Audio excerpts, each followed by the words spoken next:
บี้ยค่ากับเบี้ย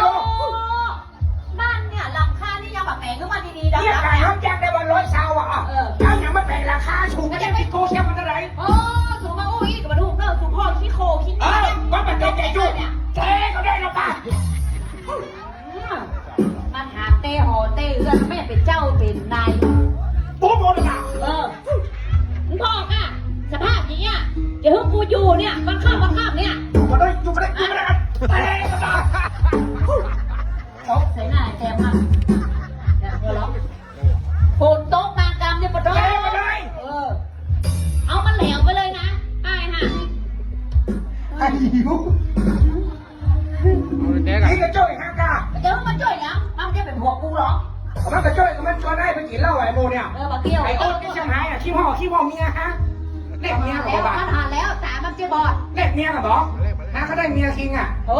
มันบอกปากอ่ะมันเป็นบ่อยเที่ยงก็มาตกปากกันนิดมาดิออกมาไปก็ห้ากลัวค่ะจะออกเดี๋ยวมากันนะห้าไปกูนับ1 ถึง 3ห้าบอกไป1ห้าบอกไป2นี่ยัง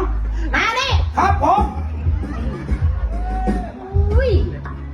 เม็ดไทยเม็ดขอร้องก็บัตเตอร์ขาวนี่ฮะละแล้วนี่นั่งลงให้มานั่งตั้งใจมึงตื่นได้เสริมปากเม็ดโอ้ขอบคุณครับอะไรยังพักชอพักกินข้าวเมื่อไหร่มาลงอ่ะพักเข้าพักกินซอใหญ่หน่ะใหญ่นะอ๋อเปิ้ลว่าถ้าจ้างซอครับเปิ้ลจะมีการแสดงจ้างฟ้อน2 คณะก็อย่า